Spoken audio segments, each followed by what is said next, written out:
അൽഹംദുലില്ലാഹ്, അല്ലാഹുവിന്റെ തൗഫീഖ് കൊണ്ട് ഇന്ന് ഇന്ത്യയുടെ 70 പ്രദേശങ്ങളിൽ ഇതുപോലെയുള്ള വിദ്യാഭ്യാസ പ്രവർത്തനങ്ങൾ തുടങ്ങി വെച്ചിട്ടുണ്ട്. അല്ലാഹു തആല എല്ലാം ഖബൂൽ ചെയ്യുമാറാകട്ടെ. അതിന് നിങ്ങളൊക്കെ കൂടെ വേണം. അത് പറയാനാണ് ഇന്നിവിടെ വന്നത്. ഒന്നാമതായി നിങ്ങളൊക്കെ ദുആ ചെയ്യണം. നമ്മൾ ചെയ്യുന്നത് രാഷ്ട്ര നിർമ്മാണ പ്രവർത്തനമാണ്. നമ്മൾ വിദ്യാഭ്യാസം പഠിപ്പിക്കാൻ പോകുമ്പോൾ നീ മുസ്ലിമാണെന്ന് ചോദിക്കാറില്ല. എല്ലാവർക്കും വിദ്യാഭ്യാസം കൊടുക്കും. നമ്മൾ ഉണ്ടാക്കിയ സ്കൂളിൽ ആർക്കും പഠിക്കാം. നമ്മൾ ചെല്ലുമ്പോൾ അൽഹംദുലില്ലാഹ്, ഇപ്പോൾ ബംഗാളിൽ എന്നാൽ ബംഗാളിലെ ഇസ്ലാംപൂരിൽ 400 ചില്ലാനം കുട്ടികൾ പഠിക്കുന്ന സ്ഥാപനം നമുക്കുണ്ട്. അവിടെ ഞങ്ങൾ ചെല്ലുമ്പോൾ പ്രത്യേകിച്ചും അവിടെ സ്ഥിരമുള്ള കുട്ടികളുടെ മുമ്പിൽ ദായമായിട്ടും ഒരുപാട് അപേക്ഷകൾ വരും. കിണർ കുഴിക്കാൻ കുടിവെള്ളമില്ല. അപ്പം നിങ്ങൾ മുസ്ലിമാണെന്ന് നമ്മൾ ചോദിക്കൂല. അവർക്ക് കിണർ ആവശ്യമുണ്ടോ എന്ന് മാത്രമേ നമ്മൾ അന്വേഷിക്കൂ. അവർക്ക് കിണറുണ്ടാക്കി കൊടുക്കും. പ്രിയമുള്ളവരെ, വീട് വെച്ചു കൊടുക്കും പാവങ്ങൾക്ക്. 2.5 ലക്ഷം രൂപയുടെ വീടാണ് വെച്ചു കൊടുക്കുന്നത്. നമ്മുടെ വീട്ടിലെ ടോയ്ലറ്റിന് എത്ര രൂപ ചെലവായിട്ടുണ്ടാവും? 2.5 ലക്ഷം രൂപയ്ക്കുള്ള കൂര വെച്ചു കൊടുത്താൽ അതവർക്ക് വലിയ വീടാണ്. ഞങ്ങളങ്ങനെ ഒരിക്കൽ ഗ്രാമത്തിലൂടെ പോവാണ്. അപ്പോഴാണ് ഒരു വീട്ടിൽ വാപ്പയും ഉമ്മയും ഇല്ലാത്ത 4 മക്കൾ, അല്ലേ? 4 മക്കൾ, 3 ആൺകുട്ടികളും 1 പെൺകുട്ടിയും, അല്ലേ? 3 ആൺകുട്ടിയും 1 പെൺകുട്ടിയും. വാപ്പ എയ്ഡ്സ് വന്ന് മരിച്ചുപോയതാ, ഉമ്മ കോവിഡ് വന്ന് മരിച്ചുപോയതാ. കുട്ടിച്ചോറ് നമ്മൾ കേട്ടിട്ടുണ്ട്, പക്ഷെ കുട്ടിച്ചോറ് അവിടെ കാണുക നമ്മൾ. കാരണം എന്താ? കഴിക്കണതോടെ ഒഴിവാക്കണതോടെ അതൊരാൻ്റെ വീടാണ്, ഓരോ ബന്ധുറ്റരുടെ വീടാണ്. ആ വീട്ടിൽ കിടക്കാൻ കഴിയില്ല, പരിപാലിക്കാൻ വാപ്പയില്ല, കുളിപ്പിച്ചു കൊടുക്കാൻ ഉമ്മയില്ല. അയൽവാസികൾ എന്തോ കൊടുക്കുന്ന ഭക്ഷണം ചിലപ്പോൾ കിട്ടും, ചിലപ്പോൾ കിട്ടൂല.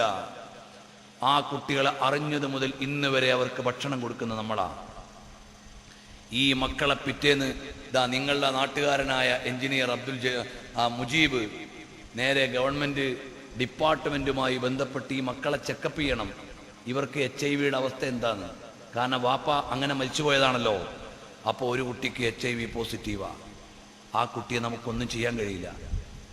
എന്ന് പറഞ്ഞാൽ ഒരു സ്ഥാപനത്തിൽ നിർത്താൻ കഴിയില്ല, പ്രതിരോധ ശക്തി ഉണ്ടാവില്ല. ഒരു പനി വന്നാലും തലവേദന വന്നാലും ഒക്കെ പ്രശ്നമാണ്. അപ്പൊ അത് ഗവൺമെന്റ് ഡിപ്പാർട്ട്മെന്റുമായി ബന്ധപ്പെട്ട് കെയർ ചെയ്യണം. ബാക്കിയുള്ള ഈ മക്കൾക്ക് വാപ്പയും ഉമ്മയും ഇല്ല, വീട് വെച്ചു കൊടുത്തിട്ട് മാത്രം കാര്യമില്ല. അങ്ങനെയാണ് അൽഹംദുലില്ലാഹ് ഈ കഴിഞ്ഞ റമദാനിന് മുമ്പ് നമ്മൾ ബംഗാളിൽ വൈ ഹോം എന്ന പേരിൽ ഒരു യത്തീംഖാന, ഒരു ഓർഫനേജ് തുടങ്ങി. അതിൽ 100% യത്തീമായ കുട്ടിക്ക് മാത്രമേ അഡ്മിഷൻ കൊടുക്കൂ. വാപ്പ മരിച്ചുപോയ കുട്ടിക്ക് മാത്രം. അങ്ങനെ വളരെ സ്ട്രിക്റ്റ് ആയിട്ട് നമ്മൾ ഓർഫനേജ് തുടങ്ങി. കൂടുതൽ കുട്ടികളെ ഉൾക്കൊള്ളാനുള്ള സൗകര്യമായിട്ടില്ല. ഈ മക്കളെ നോക്കുമ്പോഴാണ് പല സ്ഥലത്തും ഒരു 40ഓ 45ഓ വയസ്സിൽ മരണപ്പെട്ടു പോകുന്ന ചെറുപ്പക്കാർ മരിച്ചുപോയാൽ അവിടുത്തെ കുടുംബാസൂത്രണമൊന്നും ഇല്ലാത്ത നാടല്ലേ, 4-5 മക്കളുണ്ടാകും. ഈ പെണ്ണി 4-5 മക്കളെയും കൊണ്ട് എന്ത് ചെയ്യാനാ? പാടത്ത് പോയി പണിയെടുക്കും. പൊട്ടാറ്റോ നിറച്ചു കൊടുത്താൽ ഒരു ചാക്കിന് 10 രൂപ കിട്ടും. പാടത്ത് പണിയെടുക്കുന്ന ഈ പാവപ്പെട്ട പെണ്ണ് എങ്ങനെ ഈ മക്കളെയും കൊണ്ടുപോകും? ഞങ്ങൾ അതുപോലെയുള്ള യത്തീമുകൾക്ക് ഒരു വീട് വെച്ചു കൊടുത്തു. ആ വീട് നമ്മളെ സഹായിച്ച നമ്മളെ പെരിങ്ങമല ഭാഗത്തുള്ള ഒരാളാണ് വീട് വെച്ചു കൊടുക്കാൻ സഹായിച്ചത്. അങ്ങനെ വീട് വെച്ചു കൊടുത്തിട്ട് ഞാൻ അവരോട് പറഞ്ഞു, നിങ്ങൾ നിസ്കരിക്കണം കേട്ടോ, നിസ്കാരം കൃത്യമായിട്ട് നിർവഹിക്കണം, അതുകൊണ്ടാണ് നിങ്ങൾക്ക് വീട് വെച്ചിരുന്നതെന്നൊക്കെ പറഞ്ഞു. പക്ഷെ ഈ പെണ്ണെങ്ങനെ നിസ്കരിക്കും? വെളുപ്പാങ്കാലത്ത് പാടത്ത് പോയി മക്കളെ കൊണ്ട്, കൊച്ചു മക്കളാ, 1 വയസ്സിൻ്റെ ഗ്യാപ്പേ ഉള്ളൂ. പിന്നെ തിരിച്ചു വരുമ്പോഴേക്ക് അവളാകെ തഴബാനായിട്ടുണ്ടാവും. ഞാൻ പറഞ്ഞപ്പോൾ അവർ സമ്മതിച്ചു. അവർക്ക് എത്രമാത്രം പാലിക്കാൻ കഴിയുമെന്ന് അപ്പോഴും നമ്മൾ ആശങ്കപ്പെടുക. ഒരു വിവരം പോലുമില്ല, പ്രാഥമിക വിവരം പോലുമില്ല. ഇങ്ങനെയുള്ള ആയിരക്കണക്കിന് കുടുംബങ്ങളെ നിങ്ങൾക്ക് നേരിട്ട് കാണാൻ കഴിയും ഈ സംസ്ഥാനങ്ങളിലേക്ക് വന്നാൽ. എൻ്റെ ചെറുപ്പക്കാരെ, നിങ്ങൾ പുറത്തുള്ളവരൊക്കെ ഒന്ന് 5 മിനിറ്റ് അകത്ത് കയറിയാൽ നമുക്ക് വേഗം പരിപാടി നിർത്താം. പ്രിയമുള്ളവരെ, നിങ്ങൾ ചെറുപ്പക്കാർ പല സ്ഥലത്തും നാട് കാണാൻ പോകണ്ടേ? കുളുവിലേക്കും മണാലിയിലേക്കും അവിടെ ഇവിടെയൊക്കെ പോണ ടീമുകളെ കാണുന്നില്ലേ? നിങ്ങളൊക്കെ സമയം കണ്ടെത്തിയിട്ട് ഈ ഫുഖറാക്കളുടെ കൂടെ വരണം. ഞങ്ങൾ നോർത്ത് ഇന്ത്യയിൽ പോയാൽ അവിടെ ഹോട്ടലെടുത്ത് താമസിക്കുന്നവരല്ല, ഞങ്ങൾ പാവങ്ങളുടെ കൂടെ താമസിക്കും. എനിക്കിപ്പോഴും ഓർമ്മയുണ്ട്, ബംഗാളിൻ്റെയും ബീഹാറിൻ്റെയും ബോർഡറിൽ ഗോവിന്ദപൂർ എന്ന് പറയുന്ന സ്ഥലത്ത് ചെല്ലുമ്പോൾ അവിടെ ഒരു അധ്യാപകനേ ഉള്ളൂ. ആ നാട്ടിലൊരു അധ്യാപകനുണ്ട്. അയാൾ എല്ലാവരും മാസ്റ്റർ ജി എന്നാ വിളിക്കുക. വണ്ടിയിൽ നിന്ന് ഇറങ്ങിയപ്പോൾ തന്നെ അയാൾ വന്ന് കാൽക്കലുണ്ട് വീണു.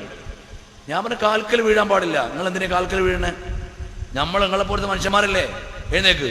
പിന്നെ ഒരൊറ്റ മനുഷ്യന്റെ കാലിൽ വീഴരുത്. എന്താണ് നിങ്ങൾക്ക് വേണ്ടത്? മൗലാന സാഹബ് യഹാ മസ്ജിദ് നഹി ഹംകോ ഏക് മസ്ജിദ് ബനാ ദോ. അത് നിങ്ങൾ പറഞ്ഞോളി, അതിനെ കാലിൽ വീണ്. അപ്പൊ ആ നാട്ടിലെ ഏറ്റവും വിദ്യാഭ്യാസമുള്ള ആളാ മാസ്റ്റർ ജി. അയാൾ നമ്മളെ കാലിൽ വീഴുക. അപ്പൊ അയാളെ ബോധത്ര ഉണ്ടാവും.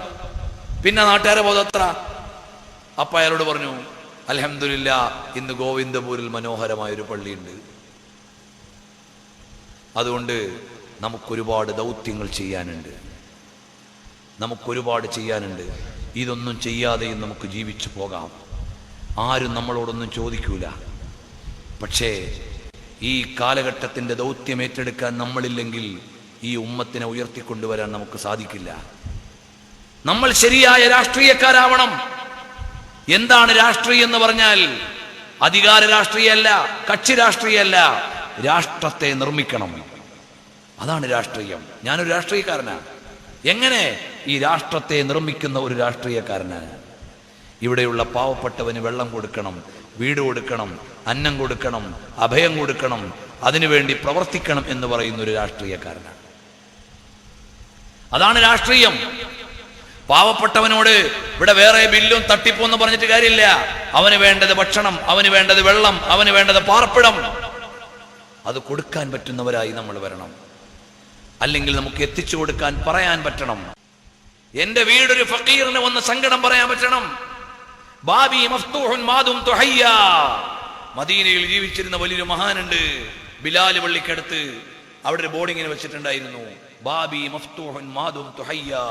ഞാൻ ജീവിച്ചിരിക്കുന്നിടത്തോളം ഈ കവാടം നിങ്ങൾക്ക് വേണ്ടി തുറന്നു വെച്ചിരിക്കുന്നു. ഉണ്ടെങ്കിൽ കൊടുക്കുക, ഇല്ലെങ്കിൽ നല്ല വാക്ക് പറയാ. ചില ആളുണ്ട് കൊടുത്തിട്ടാണ്ട് പറയും, ഓ കുറെ എണ്ണം ഇറങ്ങും, റമദാൻ മാസമായാലും ഇങ്ങടെ ഇറങ്ങും. ആ കൊടുത്തിട്ട് മുസീബത്ത് പറയാ, അത് അങ്ങേയറ്റത്തെ കുറ്റാണ്. സദഖത്തുൻ യത്ബഉഹാ അദാ ഖൗലുൻ മഅറൂഫുൻ. നല്ല ഒരു വാക്ക് ഖൈറുൻ മിൻ സദഖത്തിൻ യത്ബഉഹാ അദാ. നീ കൊടുത്തിട്ട് പ്രയാസപ്പെടുത്തുന്നതിനേക്കാൾ നല്ലത് നല്ലൊരു വാക്കാണ്. എൻ്റെ കയ്യിലുണ്ട് അല്ലെങ്കിൽ ഇല്ല, ഞാൻ പരിശ്രമിച്ചു നോക്കാം, ഉള്ളവരോട് പറയാം. നല്ല വാക്കു പറയൂ.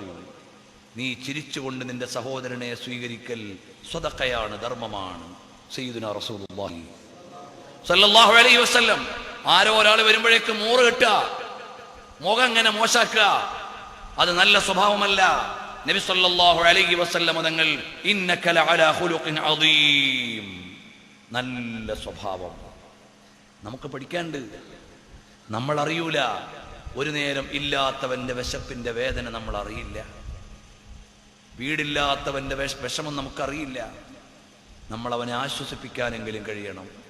ഞങ്ങൾ പഞ്ചാബിലും ഹിമാചൽ പ്രദേശിലും ഒക്കെ പോകുമ്പോൾ സാധാരണ ഹിമാചൽ പ്രദേശിൽ ചാമ്പ എന്ന് പറയുന്ന സ്ഥലത്തുനിന്ന് കിലോമീറ്ററുകൾ മല കയറിപ്പോകുന്ന ഗ്രാമങ്ങളുണ്ട്. കൊച്ചു കൊച്ചു കൊച്ചു കൊച്ചു ഗ്രാമങ്ങളാണ്. 10 വീട്, 20 വീട്, 30 വീടൊക്കെ ഉണ്ടാവും. ഈ കുട്ടികൾ 40 കിലോമീറ്റർ പോണ ഒരു ജുമാ നിസ്കരിക്കാൻ അറിയോ നിങ്ങൾക്ക്?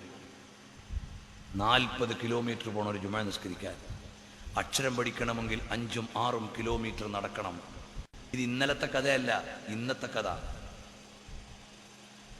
ഹിമാചൽ പ്രദേശിലെ നമ്മുടെ സഹോദരങ്ങളുടെ കഥയാണ് ഞാൻ പറയുന്നത്. ഞങ്ങൾ അങ്ങനെ ഹിമാചലിലൂടെ യാത്ര ചെയ്യുമ്പോൾ ഒരു ദിവസം എത്തിയത് അവിടുത്തെ കാലിത്തൊഴിലാളികളുടെ കൂടെയാണ്. എന്ന് പറഞ്ഞാൽ അവിടെ എരുമയെ പോറ്റിയിട്ട് വളർത്തുന്ന കുറെ ആള് ജീവിക്കുന്ന ആളുകളുണ്ട്. അവർ ചോദിക്കും, മക്കളെ പഠിപ്പിച്ചിട്ട് എന്താ കാര്യം? ഒരു എരുമയെ പോറ്റിയ 40 ലിറ്റർ കിട്ടും, ഇവനെ പോറ്റിയിട്ട് എന്താ കാര്യം? അതാണ് അവരുടെ മെന്റാലിറ്റി. അങ്ങനെ ഞങ്ങൾ അവരുടെ കൂടെ പോയി.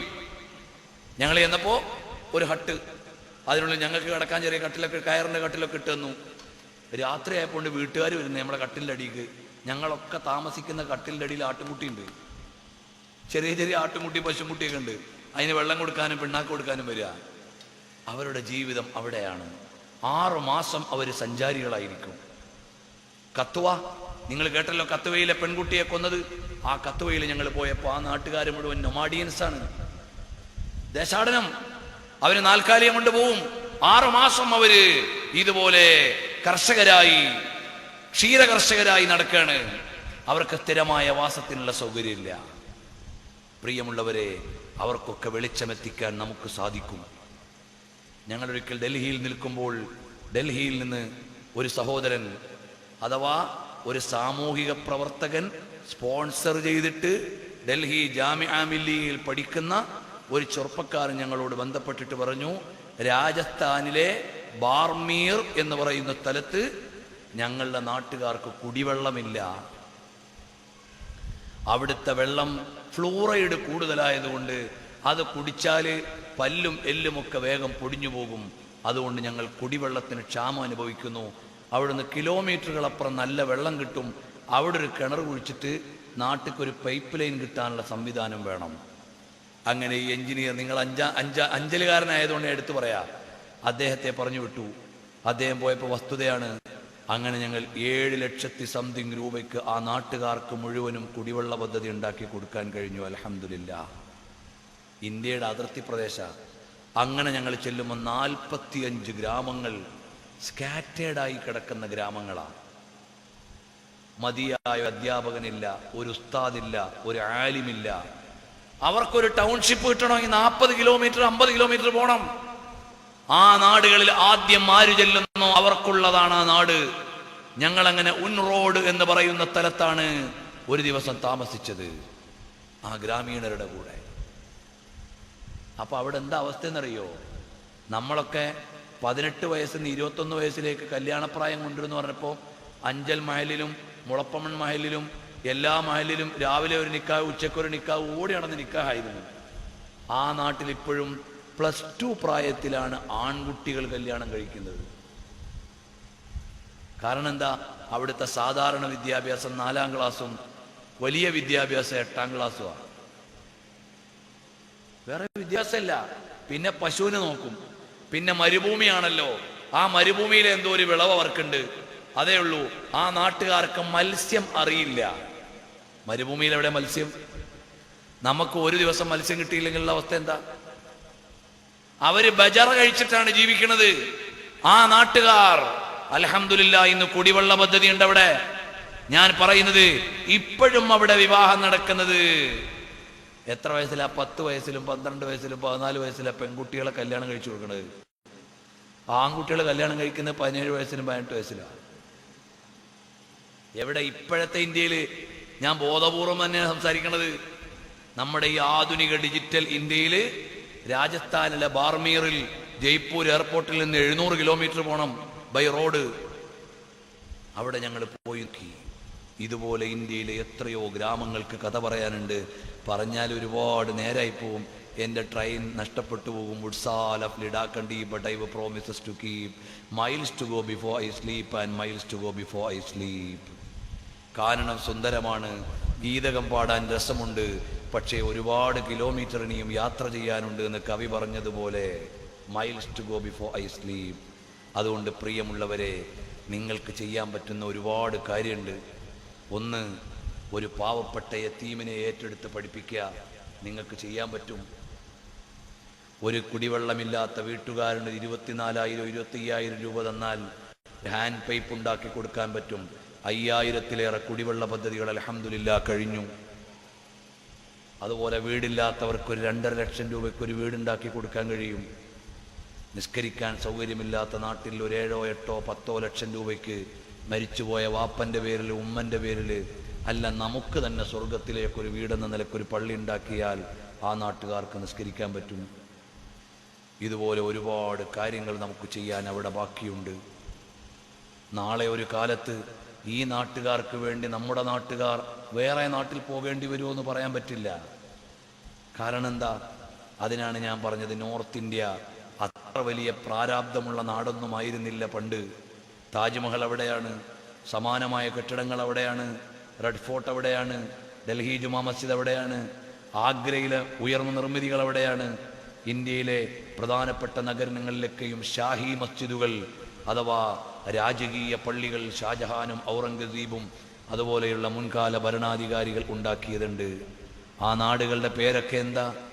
ഓരോ മുറാദാബാദ്, മുറാദ് എന്ന ഭരണാധികാരിയുടെ നാട്, ഗാസിയാബാദ്, ഗാസിയുടെ നാട്, അങ്ങനെ ഓരോ ഭരണാധികാരിയുടെ പേരിൽ അറിയപ്പെട്ട നാടുകൾ. ഹൈദരാബാദ്, ഹൈദറിൻ്റെ നാട്. ഇതുപോലുള്ള വലിയ വലിയ രാജാക്കന്മാരുടെ നാടാണിത് പണ്ട്. ഇന്നതെല്ലാം യത്തീമുകളായിപ്പോയി പല ഗ്രാമങ്ങളും. നാളെ ഈ നാട് എങ്ങോട്ടാണ് പോവാന്ന് തീരുമാനിക്കേണ്ടത് നമ്മുടെ ജീവിതമാണ്. നമ്മൾ അള്ളാഹുവിനെ മറന്ന് ജീവിച്ചാൽ ഈ നാട്ടിലും പരീക്ഷണം വരും. അതൊറ്റ വാക്ക് പറഞ്ഞ് നിർത്തുകയാണ്. ഉസ്ബെക്കിസ്ഥാനിൽ ചെന്ന് അസ്സലാമു അലൈക്കും എന്ന് പറഞ്ഞാൽ ആ നാട്ടിലെ മുസ്ലിങ്ങൾക്ക് തിരിച്ച് വഅലൈക്കും അസ്സലാം എന്ന് പറയാൻ അറിയുന്നില്ല. അവരസ്സലാമു അലൈക്കും എന്നേ പറയൂ. കാരണം 70 കൊല്ലം കമ്മ്യൂണിസ്റ്റ് റഷ്യയുടെ കീഴിലായിരുന്നപ്പോൾ അവിടെ ഒരു പള്ളിയും പ്രവർത്തിച്ചില്ല, ഒരു മദ്രസയും പ്രവർത്തിച്ചില്ല, ഒരു പാഠശാലയിലും വിജ്ഞാനം കിട്ടിയില്ല. അവർ യത്തീമുകളായിപ്പോയി. അവർ വേഷം മറന്നു, ഭാഷ മറന്നു, എല്ലാം മറന്നു.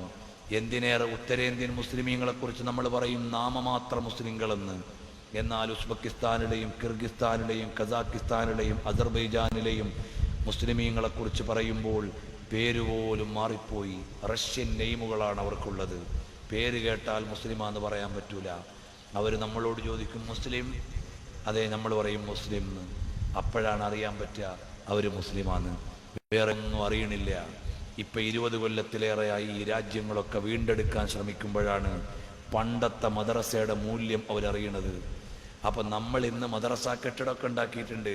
കുട്ടികളെ പഠിക്കാൻ വിടാൻ ഉമ്മമാർക്ക് മനസ്സില്ല, വാപ്പാമാർക്ക് മനസ്സില്ല. 5ാം ക്ലാസ് കഴിഞ്ഞാൽ സ്കൂളിൽ 8ാം ക്ലാസ്സിലായി, പിന്നെ അവനെ മദ്രസയിൽ വിടണില്ല. അതുകൊണ്ട് പള്ളി കമ്മിറ്റികൾ മദ്രസകളെ സംരക്ഷിക്കണം. മദ്രസയിൽ നല്ല കഴിവുള്ള ഉസ്താദുമാരെ അധ്യാപകരാക്കി വെക്കണം. മദ്രസയിലെ ഉസ്താദുമാർക്ക് നല്ല ശമ്പളം കൊടുക്കണം.